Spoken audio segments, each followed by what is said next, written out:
Voici maintenant un conflit de voisinage qui aurait dû trouver une issue et qui n'en a pourtant pas trouvé malgré des promesses effectuées lors d'une émission Les 7 péchés capitaux. Rappelons sur ce plateau maintenant, si vous le voulez bien, Florence. Florence a déjà été accueillie par Julien Courbet.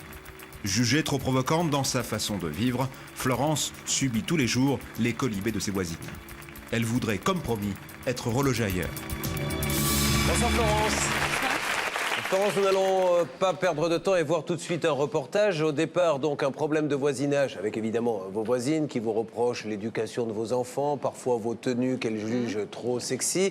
Et puis, nous avions essayé de régler ce problème. Des promesses avaient été effectuées par les autorités locales et elles n'ont pas été tenues. Mais je vous propose de voir déjà ce conflit de voisinage. Florence, qui est opposée à plusieurs de ses voisines et parfois ça tourne mal. Regardez bien.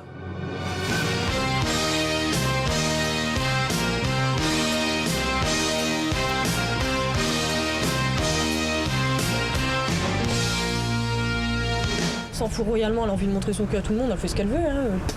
Il n'y a qu'à pas regarder mes fesses, il n'y a qu'à pas regarder mes sacs quand je me baisse, que j'ai mis un petit maillot. Essaye d'avoir un logement au milieu d'un bois. Comme ça, tu n'emmerderas personne, tu vois. Tu pourras te mettre nu et tu nous foutras la paix. Si je suis une putain, parce que je mets des mini-jupes. Non, moi tu fais parce ce que l'été, je mets des petits maillots, je suis une putain. Pour moi, tu es une mythomane, c'est tout. Pour moi, c'est là-dedans. Je sais pas, ce que tu rêves la nuit, tu le dis le lendemain. Bah, voilà. C'est pas mon genre, oui, je vais pas jusque-là. Avec des gens comme vous, on devient garce. Elle aurait des revolvers à la place de ses yeux, en tant que je serais morte.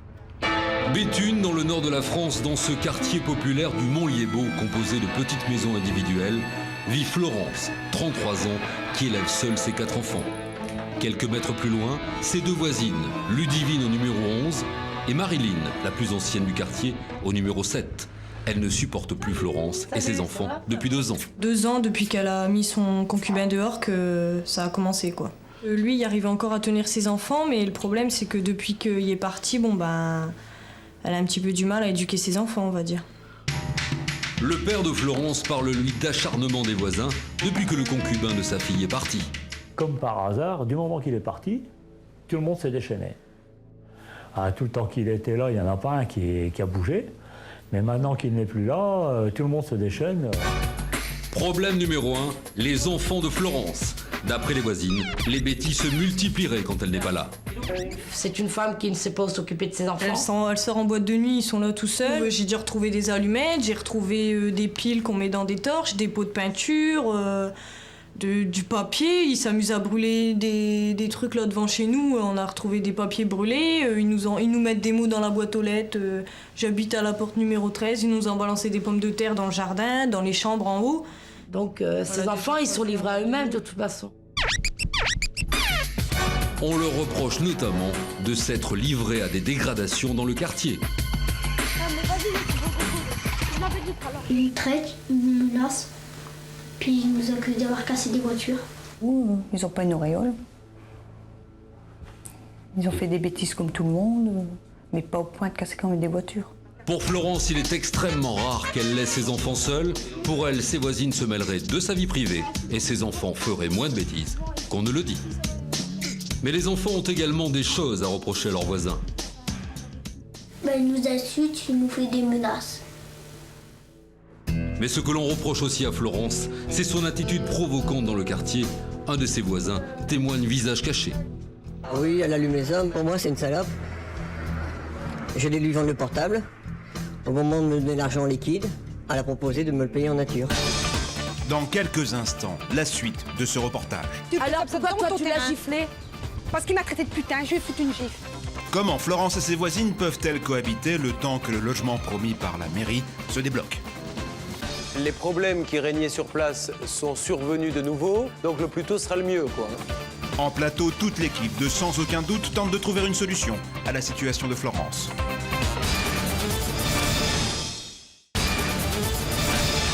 Florence revient sur le plateau de Sans aucun doute. Nous l'avions déjà reçue il y a quelques mois pour que nous l'aidions à trouver un nouveau logement.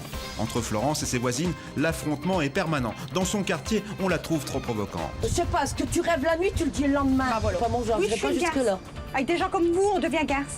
Insultes et menaces sont le lot quotidien. La cohabitation est impossible entre Florence et ses voisins. Elle doit déménager. Elle allume les hommes. Pour moi, c'est une salope. Je l'ai lui vendre le portable. Au moment de me donner l'argent en liquide, Elle a proposé de me le payer en nature. Florence dément ses accusations. Elle aurait toujours refusé les avances de ce voisin très entreprenant pour un homme qui allait se marier. Ce monsieur a profité de me faire des avances. Il m'a essayé de me prendre, essayé de m'embrasser. Il disait que je lui plaisais. Alors moi, je lui disais, bah, tu vas te marier, ça se fait pas. Puis moi, je suis pas intéressée, j'avais un petit copain à ce temps-là. Alors ça ne m'intéressait pas du tout et puis il me plaisait pas. En amitié, d'accord, mais pas pour aller plus loin. Ce même voisin aurait véhiculé une réputation de femme facile en racontant dans tout le quartier que Florence n'était qu'une allumeuse. C'est une femme vulgaire de toute façon, parce que quand on la voit là, passer avec sa mini-jupe provocante, je sais pas, mais pour une femme qui a 4 enfants, je suis désolée, bon...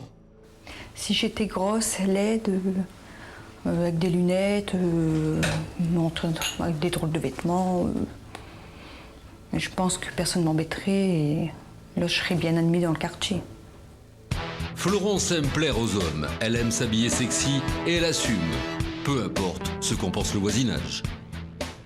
J'aime bien mettre des mini-jupes, j'aime bien mettre des décolletés, j'aime bien m'entretenir. Parce que je me dis, bon, c'est pas après que j'ai pris de l'âge que je vais m'entretenir, c'est maintenant. Mais Florence profiterait aussi de son physique pour provoquer l'une de ses voisines. De toute façon, elle est venue juste devant ma porte, elle m'a craché dessus, elle m'a bousculée. Moi, j'étais appuyée comme ça sur ma boîte aux lettres, je l'écoutais. Des insultes, bah, comme quoi que de toute façon, je suis moche, je suis pas belle. Il y a personne qui pourra exprimer l'expression, mais bon, me sauter, quoi. Qu'il y a personne qui voudra de moi par rapport à elle, vous voyez, toutes des choses comme ça, quoi. Du coup, les voisines se vengeraient en lui faisant une mauvaise réputation dans tout le quartier. Je suis la femme du quartier, je suis leur petite proie. Ça leur plaît de faire du mal aux gens. Dans le voisinage, j'ai plus de problème avec les femmes. Et là, d'après vous, c'est quoi? C'est de la pure jalousie. Comme il n'y a pas beaucoup de jolies filles, je suis pas la plus belle de Béthune quand même, mais dans le quartier, il n'y a pas beaucoup de belles filles et ça provoque beaucoup de réactions. Problème d'éducation des enfants, attitude provocante, les voisins reprochent même à Florence d'avoir des amis proches dans la police. Quand la police, elle vient, de toute façon, quand ils sont là 10 minutes chez elle, après, ils sortent le grand sourire à la bouche. Alors, on se demande ce qui se passe. Parce que nous, on leur téléphone, ils viennent pas. Elle, hop, elle sort avec son portable, 5 minutes après, ils sont là. Ils disent aussi que je me fais sauter par les flics sur leur bureau. Alors j'aimerais bien parce que je pense que je serais pas au point là. J'aurais eu gain de cause depuis longtemps et puis ils seraient plus là à train de m'embêter, je pense. Ils seraient déjà calmés. Toujours est-il que les plaintes, mains courantes et pétitions sont régulièrement déposées au commissariat. Le conflit s'envenime de jour en jour et quand sur le trottoir, Florence croise ses 2 inséparables voisines, les reproches fusent. Ouh, non, elle fait ce qu'elle veut, hein, je m'en fous, si je suis une putain, parce que je mets des mini-jupes. non, moi tu fais parce ce que que l'été je mets des petits maillots, je suis une putain.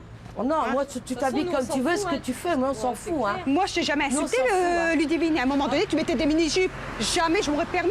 Tu fais ce que tu veux. De toute façon, c'est marrant, c'est tout le monde autour qui ment. Ah oui? Pas elle, tout le monde elle a autour. dit, elle vit pas. J'ai des pas le garçon qui fréquente avec ta fille. Ce qui dit combien tu demandes la pipe dans ton jardin, Florence. J'ai répondu, mon chéri, pour toi c'est gratuit. Ce n'est pas mon gamin. Il est chez toi. Alors c'est à toi d'intervenir. Il est chez toi. Il fréquente avec ta fille, il est chez toi, il n'y a pas à me dire des insultes. Alors comme ça pourquoi toi tu l'as terrain. giflé? Parce qu'il m'a traité de putain, je vais foutre une gifle. C'est les gamins qui n'arrêtent pas. Je descends de ma voiture, je me fais insulter. Moi, je te reproche rien, tu fais ce que tu veux, tu t'habilles comme tu veux, je m'en fous. Du moment que tes gamins, il faut pas chez leur monde, c'est tout. Le conflit devient ingérable. Même le maire de Béthune, Jacques Mélic, prend le problème très au sérieux. Une famille qui est en difficulté, qui est au RMI depuis plus d'1 an. Des enfants qui sont un peu à la dérive. Je crois qu'il faut aller au fond du problème, puisqu'il est soulevé. Et essayer non seulement d'apporter une solution rapide dans le quartier, mais en même temps, je souhaite qu'on aille au fond de cette affaire pour que les enfants retrouvent quelques repères. Il serait préférable que Florence et ses enfants changent d'air et que la famille trouve une nouvelle maison dans un autre quartier. Le reportage est signé Hervé Pouchol. Tout le monde est d'accord pour dire qu'il faut effectivement que la situation évolue, car comme vous l'avez vu, elle devient assez violente. Florence, je vous pose la question. Qu'attendez-vous de l'émission Sans aucun doute, vous qui étiez déjà venue dans les 7 péchés capitaux? J'attends les promesses du maire. On m'a promis un logement pour le mois de septembre et ça n'a pas été effectué. Et je n'ai pas de... De leur côté, bon, j'ai pas de contact, j'ai rien, j'ai pas d'appel. Rappelons donc que dans l'émission Les 7 péchés capitaux, qui est la version sans aucun doute à 20h30 que nous vous diffusons de temps en temps, Hervé Pouchol qui vient de nous rejoindre, vous aviez tenté d'aider cette personne et vous aviez rencontré notamment le maire qui vous avait fait des promesses et qui nous avait fait des promesses précises. Voilà, parce qu'il m'avait fait ses promesses par téléphone, je lui ai demandé qu'il m'envoie un petit fax. Le fax, je l'ai sous les yeux et effectivement, il confirme qu'il a trouvé une solution au problème de Madame Lambourg et qu'elle sera relogée à partir du mois de septembre dans un logement individuel de type F5. Donc il faut maintenant que l'on aille plus loin. Est-ce que vous avez l'impression là qu'on s'est moqué de vous, madame? Ben, moi, j'ai l'impression qu'on se moque de moi et puis qu'on n'a rien du tout à m'offrir. Et la situation, du coup, dans le quartier, Ben, depuis peu, ça recommence. c'est reparti? Ouais, ça recommence. De nouveau les insultes, les provocations? Envers moi, on me dit rien, mais les enfants, même que je suis présente, c'est regarde ce genre de branleur, ce genre de bâtard, moi, je sais pas des choses à faire. Alors, ce qui nous ennuie, c'est que votre situation n'ait pas évolué, mais ce qui nous ennuie aussi, c'est que des promesses ont été proférées quand même à une heure de grande écoute sur la première chaîne française, et 6 mois après, elles n'ont toujours pas été tenues. Je vous propose, Florence, donc de donner maintenant les premiers coups de téléphone, essayer de joindre le maire en priorité pour lui demander pourquoi la situation ne s'est toujours pas débloquée. C'est parti, nous faisons le numéro.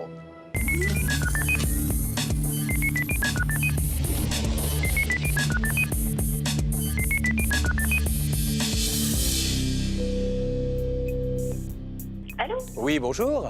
Oui, bonjour monsieur. Julien Courbet à l'appareil. Oui. Pour monsieur le maire. Oui, je peux pas vous le passer là dans les médias. Vous pensez que je peux l'avoir quand? Je peux pas vous renseigner? Alors, je vous explique. Il y avait une dame qui avait eu un problème il y a 6 mois de cela. Nous avions fait un reportage dans l'émission Prime Time de Sans aucun doute les 7 péchés capitaux. Oui, nous avons reçu une lettre de monsieur le maire nous disant que le problème était réglé. Oui. Et 6 mois après, cette dame n'a toujours pas son logement. Voilà, oui, on a des petits soucis en fait dans les travaux du logement. Donc l'attribution se fera qu'au 1er décembre. On est intervenu auprès du bailleur le 7 octobre. Donc il y a un petit peu de retard au niveau des travaux. Mais l'attribution se fait bien au 1er décembre. Donc vous nous garantissez qu'au 1er décembre, elle pourra rentrer dedans? Voilà, au 1er décembre, sans problème, elle va rentrer dans son logement. On voulait simplement vous alerter sur le fait suivant, c'est que du coup, les problèmes qui régnaient sur place sont survenus de nouveau, donc le plus tôt sera le mieux, quoi. Hein. Là, effectivement, avec les travaux, c'est vrai qu'on ne peut pas, nous, à part faire pression sur le propriétaire de la maison, le bailleur, en fait, on ne peut pas trop intervenir, parce que, par contre, ce qu'on peut faire, c'est voir au niveau des riverains, calmer les choses. Peut-être. Maître Novakovic, avocate. Oui, bonjour madame. Simplement, pourriez-vous lui confirmer pour la rassurer par écrit votre engagement, comme quoi, effectivement, elle entrera dans les lieux le 1er décembre avec son adresse?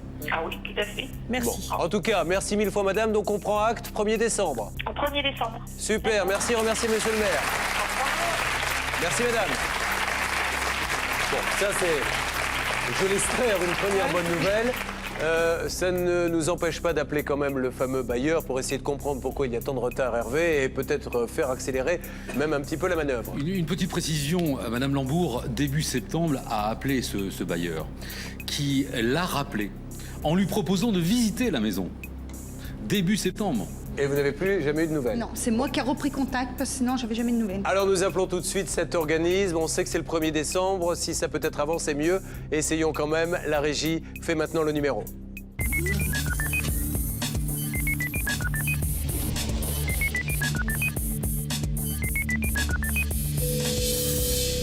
On en est où là, au niveau de la rénovation? Écoutez, moi j'ai vu, on prévoit une location au 1er décembre. Bon, on est à peu près sûr que ça sera tenu, ça? Oui, on a pu me le confirmer. Tout le monde a fait son possible pour que ça se passe au mieux, quoi. Alors je vous passe une seconde d'ailleurs. Elle va vous remercier, hein, Florence, qui est maintenant rassurée, j'espère. Oui, mais il y a 4 trucs que je comprends pas. Je suis venue plusieurs fois et à chaque coup, bon, c'était relancé. La dernière fois, on m'avait dit de plus me déplacer. Alors. Écoutez, moi j'ai une information également. Bon, je comptais, comme vous êtes là, je vais peut-être en Allez-y. profiter. Je vous ai justement appelé sur le portable et on me prévoit une visite du logement, Madame Lambourg, la semaine prochaine. Ben, c'est parfait. Bravo. Voilà, Au revoir. Ça y est, nous y sommes arrivés. La visite a lieu la semaine prochaine. Le logement le 1er décembre. Hervé, un mot? C'est tout à fait extraordinaire. Là, on a quand même passé 4 mois quand même. Elle se fait envoyer balader sans arrêt pour en arriver là. Et là, enfin, on a une réponse. Elle a un lieu et une date. C'est quand même formidable. Et nous remercions Hervé Pouchol, le spécialiste voisin de Kessu Télévision qui règle vos problèmes de voisinage et qui fait des conciliations. Vous le retrouverez très prochainement dans les 7 péchés capitaux. Madame, merci de nous avoir fait confiance et bonne installation le 1er décembre. Merci Hervé. Hervé vous l'a raccompagné, merci.